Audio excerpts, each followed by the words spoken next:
Hello, welcome to the new video The Love of Milim and Rimuru by BenGrem1234. Chapter 38. Declaration of War. Rimuru and Rimuru kept on watching each other's move. Rimuru turned and looked at the Milim that was with Rimuru, but she looked away from him and focused on the Milim that was with Rimuru. Finally, Rimuru asked, "What exactly do you want to discuss with me?" "There's no need to rush. Let's sit down first before we talk." Rimuru clicked her fingers and a table appeared in the middle of the room. The table was a moderate-sized square table with 2 seats on each side of the table. Rimuru sat down on one side of the table and the Milim that was with her sat next to her. Rimuru, seeing Rimuru sitting down, had no choice but to sit as well. When Milim saw that Rimuru has sat down, she too went and sat by her side. "Now that we've both sat down, I would like to explain why I'm here," Rimuru began. "Before either of you begin this discussion, I would like to participate as well," someone said. Rimuru and Rimuru along with the 2 Milims turned around and saw Elmisia and Veldora approaching them. Veldora reached the table first and looked at Rimuru and the fake Milim. "So you two were the massive power I felt that day. To think that another Rimuru would travel to this world. Rimuru, what is going on?" "I would like an answer to that as well, Demon Lord Rimuru and Demon Lord Milim. Why are these 2 here?" Elmisia asked. "That's what I want to know too. And them being in this world is a long story," Rimuru explained. "More importantly, I can understand how Veldora is able to move in a suspended world since he is a true dragon. But how are you able to move inside this world, Elmisia?" Rimuru asked her. "Let's just say I'm full of surprises and leave it at that," Elmisia told her. Rimuru looked at her for a second before she lost interest. "Well, it's not like it matters to me what your secrets are. You might as well have a seat because what I'm going to discuss involves you too." She clicked her fingers and 2 seats appeared on the 2 remaining side of the table. Elmisia had a surprised look from seeing her powers firsthand. "Power of creation? You are no ordinary being, are you?" Rimuru for once looked surprised.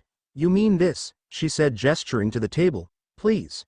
If you are surprised by something as measly as this, then you are in for a rude awakening on who I am." Elmisia sat down on one of the seat in the table and looked at Rimuru. "Just who are you exactly?"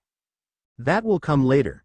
Now then, I believe I should get back to what I wanted to discuss with you, Rimuru," Rimuru said. "Whatever you want, I will make sure it doesn't succeed. I will never let myself get captured by you or that other Milim over there," Milim said to Rimuru. The face of the other Milim changed to anger after Milim said what she said. A little bit of magicule began to sip out of her body, which showed how angry she was. Everyone except for Rimuru and Rimuru stood up and got on their guard after feeling how massive the magicule of the fake Milim was.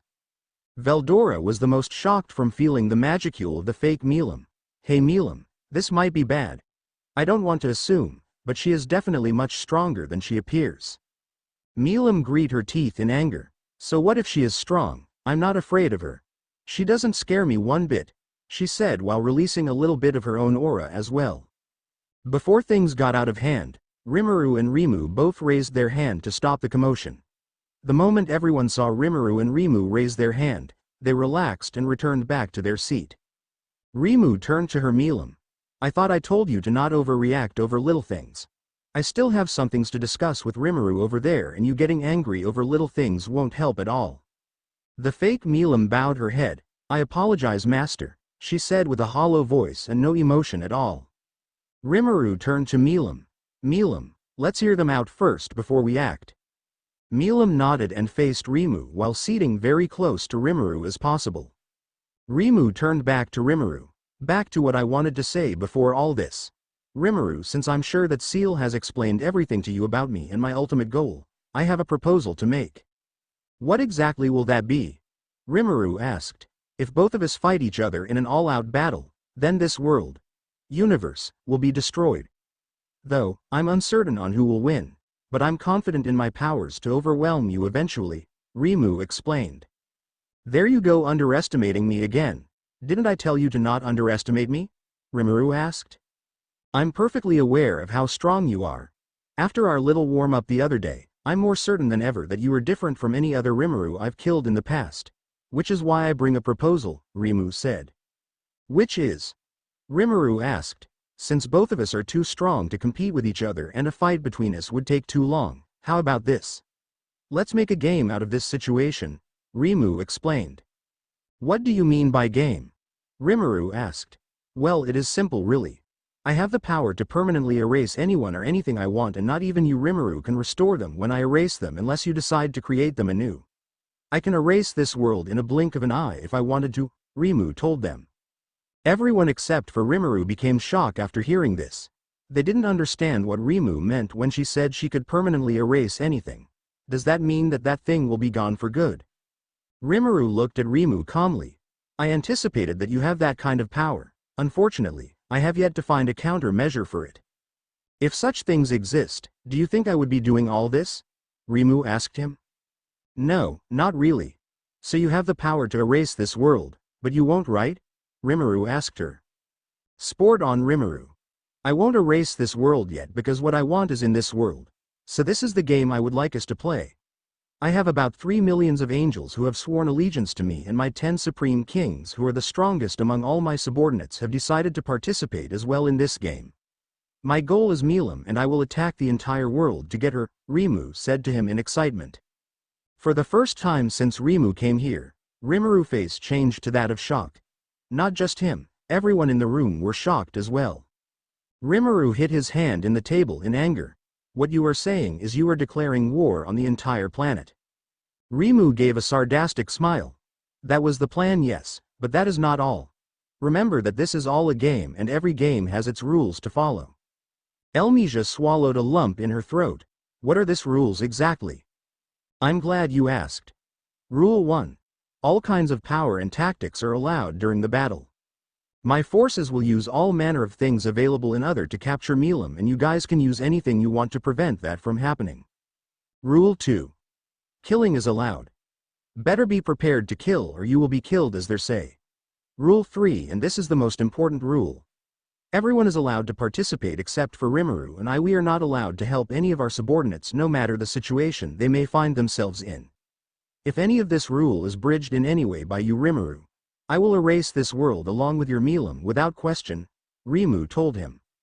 Milim angrily stood up and glared at Rimuru. I will not accept that Rimuru will not be allowed to help during this war. Hey now, I said that neither of us are allowed to participate, didn't I? If we get involved in this game, then the game will be boring, wouldn't you say? Rimuru said to her. Veldora laughed. Ha ha ha ha ha ha. It doesn't matter if Rimuru participate or not, I will crush whomever you send with my awesome powers. Rimuru smiled. That's the spirit. Now the goal of the game is simple. My forces will be doing everything to capture Milim and crush anyone in their part. You guys will fight back to stop them. If I capture Milim, I win and this world will be erased. If you guys beat all my forces and reach me, I will allow Rimuru and you all to team up and face me, who as of now will be the final boss of the game. Will I capture Milim or will you stop me? Should be very interesting. Rimuru stood up and looked at Rimuru. I will definitely stop you, and I will never let Milim get captured either. You will not win this game of yours, I assure you. Milim stood up and stood by Rimuru's side. That's right. I will never let myself to be captured by you or your forces. We will stop you. Rimuru looked at them before she stood up. Then let's make it official. From now on, I Rimuru Tempest hereby declare war on the entire planet. In 3 months' time, I will send my forces to attack this world. We'll be ready for you then, Rimuru said to her. Don't forget about the rules or else. See you all later. Rimuru opened a portal and walked in, followed by her Milim. After she left, time resumed back and everyone continued like nothing happened. Elmisia turned to Rimuru. What are we going to do about this situation, Rimuru? Rimuru sighed. I'm not sure right now. All I know is that she was very serious about this game of hers. Rimuru said. We will need to inform the other demon lords about this. Milim said. You are right, Milim. I think it's time we call a Walpurgis of the demon lord. Rimuru said. Funny Rimuru memes to light up your day.